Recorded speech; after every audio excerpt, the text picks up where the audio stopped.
"I'll forget you in a week," she said at a family gathering, dumping me for her ex. So I ghosted her completely and upgraded my life. Now she's humiliated seeing me thrive while she's stuck in regret. Hey viewers, before we move on to the video, please make sure to subscribe to the channel and hit the like button if you want to see more stories like this. Thanks. Throwaway account because some mutuals might recognize this, and I don't want the drama resurfacing. This all went down over the last couple of years, and honestly, sharing it now feels like closing a chapter. If you're here for a story of betrayal, quiet revenge through living well, and some sweet karma, buckle up. Let me start from the beginning. I'm Alex, late 20s, software engineer by trade. I met Sarah in college, graphic design major, full of energy and big dreams. We clicked instantly. She was creative, spontaneous, the kind of person who could turn a rainy day into an adventure. I was more grounded, the planner, the one who made sure bills got paid and plans had backups. It worked for us, or so I thought. Early on, things were great. We graduated, moved in together in a mid-sized city where she landed freelance gigs, and I got a solid remote job. But about 2 years in, her mom got diagnosed with cancer. It hit hard. Treatments, hospital runs, emotional roller coasters. Sarah was a wreck, understandably. That's when I stepped up in ways I never imagined. I moved us into her family's house temporarily to help out. I cooked meals for everyone, drove her mom to chemo appointments, handled the household finances when her dad was too stressed to focus. My job was flexible, but I turned down a promotion that would have required relocation because Sarah begged me to stay close. "I need you here, Alex," she'd say, tears in her eyes. "You're my rock." Flashback to those nights. I'd be up late coding after a full day of errands, while Sarah sketched designs in the living room. I'd bring her coffee, rub her shoulders, listen to her vent about how overwhelming it all was. I sacrificed hobbies. Hiking trips with friends got canceled. Gym time turned into quick home workouts. But it felt right. We were a team, building toward a future. Her mom's treatments worked, thank God, and remission came after a grueling year. I thought we'd come out stronger. But cracks started showing even before that. Sarah grew distant. She'd scroll social media obsessively, liking posts from her ex, Mike, an adventurous sales guy she'd dated before me. Subtle digs crept in. Mike would have taken me on a spontaneous road trip to clear my head, not just Netflix and chill. I'd brush it off as stress from her mom's illness. "She's processing," I'd tell myself. But deep down, confusion gnawed at me. How did I miss the signs? Was I too focused on being the supporter that I ignored her pulling away? She started comparing me openly, always framing it as joking, like during family dinners. "Alex is so reliable, but sometimes I miss that thrill, you know?" Mike was all about surprises. Her family would laugh awkwardly, and I'd force a smile, thinking it was harmless. But it built up, this emotional erosion where I felt like a backup plan, not the main event. She'd manipulate little things too, guilting me into doing more chores because you're better at organizing, while she spent evenings texting who knows who. I poured everything into us, sacrificing my own growth, and she treated it like it was expected, not appreciated. The family gathering was supposed to be a celebration, her mom's remission party at their house, backyard barbecue with relatives, and a few friends. Balloons, laughter, toasts to new beginnings. I was excited. I'd even helped set up, grilling burgers and playing the supportive boyfriend role perfectly. But midway through, Sarah pulls me aside into the kitchen. Her eyes were cold, determined. I could hear the chatter outside, smell the smoke from the grill. That's when it hit. "Alex, we need to talk," she said, crossing her arms. Her voice was loud enough that a couple ants in the next room probably heard. I nodded, heart sinking. "What's up?" She didn't even hesitate. "This isn't working. Mike's back in my life. He reached out during mom's thing, and we've been talking. He gets me, challenges me. You've been sweet, babysitting the family and all, but you're just safe. Boring, even. I need passion, not a safety net holding me back." I stared at her, the words landing like punches. Holding her back? After everything I'd given up? She kept going, smug smile creeping in. "Come on, Alex. During mom's illness, you were great at the routine stuff, bills, drives, whatever. But Mike? He would have made it exciting, turned it into something memorable instead of just enduring it. I deserve better now that things are stable. I've outgrown this." Her logic twisted like a knife. Outgrown? I'd stalled my career for her family.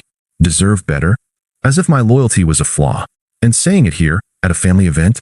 Public humiliation on top of the betrayal. Family members were glancing over, whispering. Her dad looked uncomfortable, but no one intervened. You serious? I asked, keeping my voice steady. Inside, confusion raged. How could she dismiss 2 years like this? But I wouldn't beg.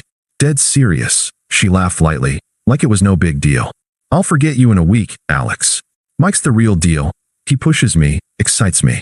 You were a placeholder until something better came along. Placeholder. The word echoed.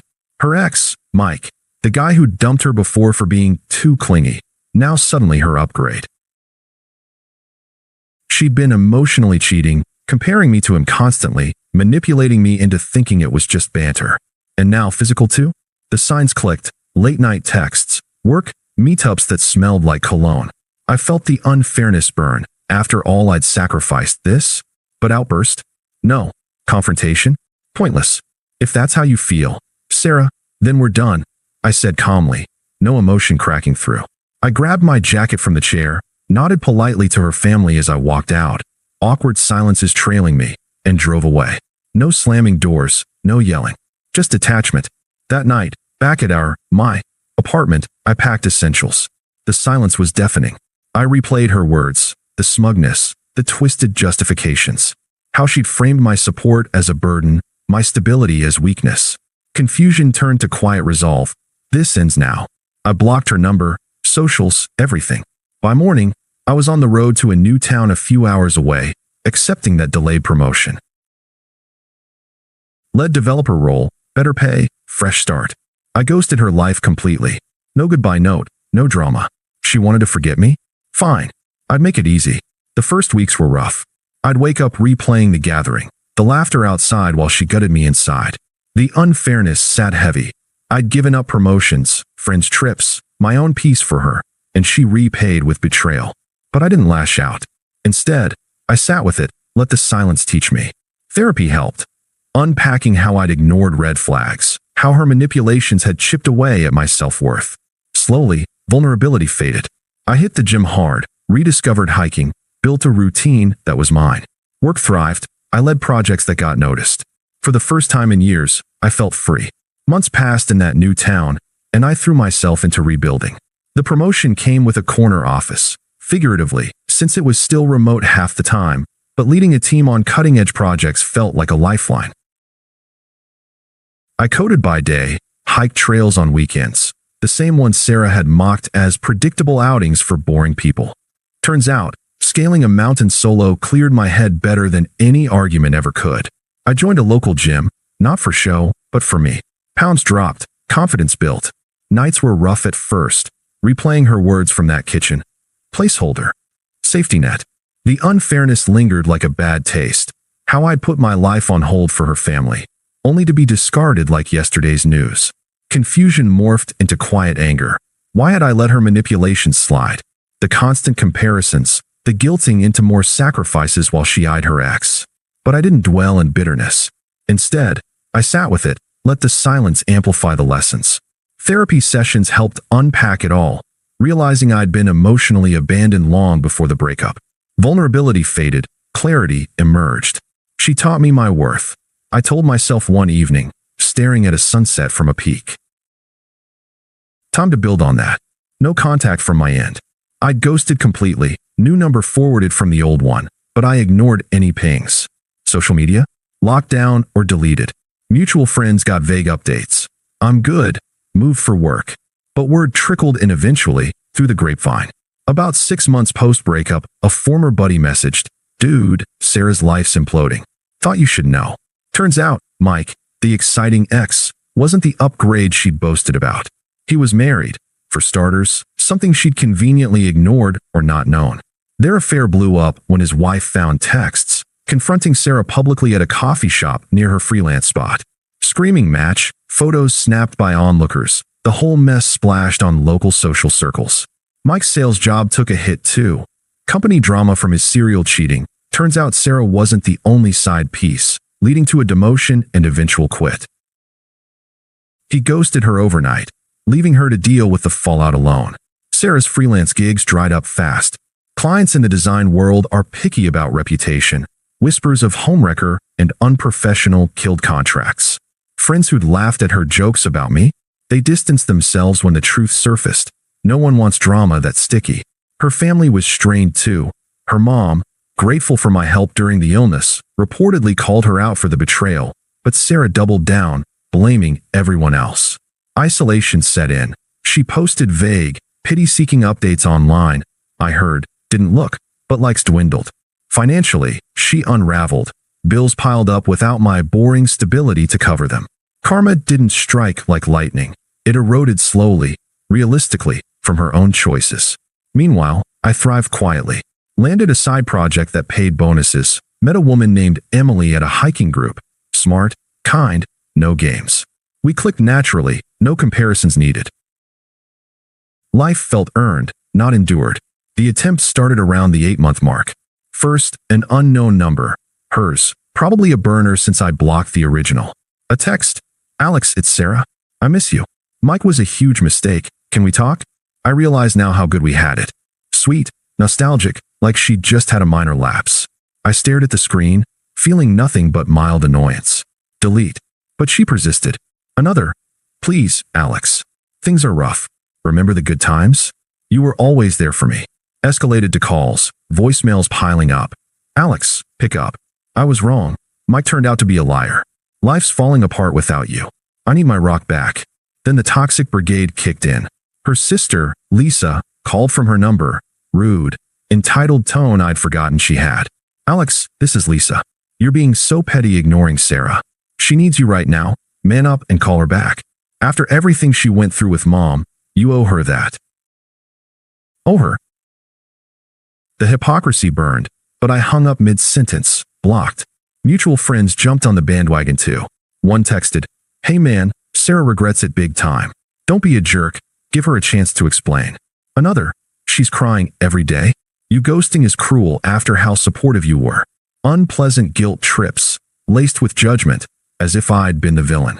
I ignored them all, unfriending where needed. Internal shift. Her words didn't sting anymore. They were noise, echoes of a past I'd outgrown. Desperation ramped up by the year mark. She must have pried my new address from a loose-lipped friend because she showed up at my old apartment first, learned I'd moved, then tracked the new town somehow. No direct visit yet, but emails flooded in. She found my work one online. Started apologetic. "Alex, I'm sorry for everything. The gathering was awful. I was confused, stressed. Mike manipulated me. Can we meet? I see now you were the one." But when no reply came, the tone shifted angry, revealing her true colors. "How dare you ghost me like this? You're pathetic for running away instead of fighting for us.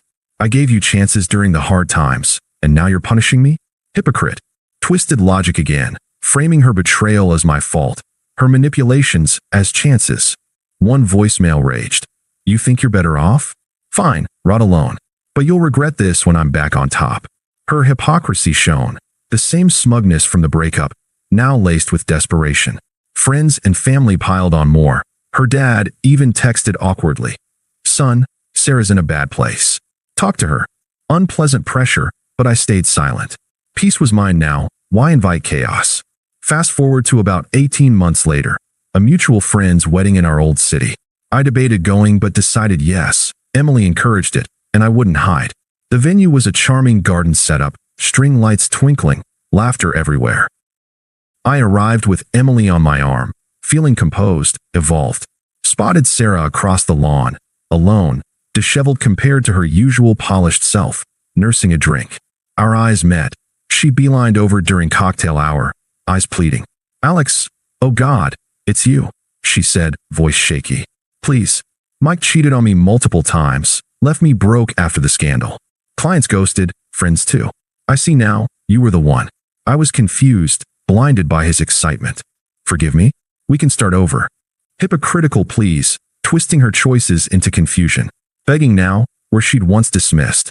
I kept calm, firm, no sympathy, just indifference. A light chuckle escaped, comedian style, mocking gently. "Funny, Sarah. You said you'd forget me in a week. Looks like it took longer for you."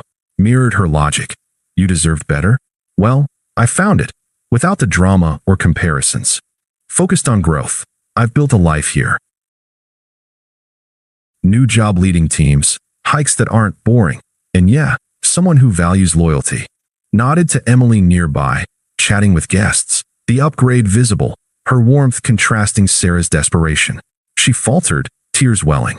But Alex, you're irrelevant now, Sarah. I said evenly. No edge, just fact. My happiness doesn't include you. Good luck figuring it out.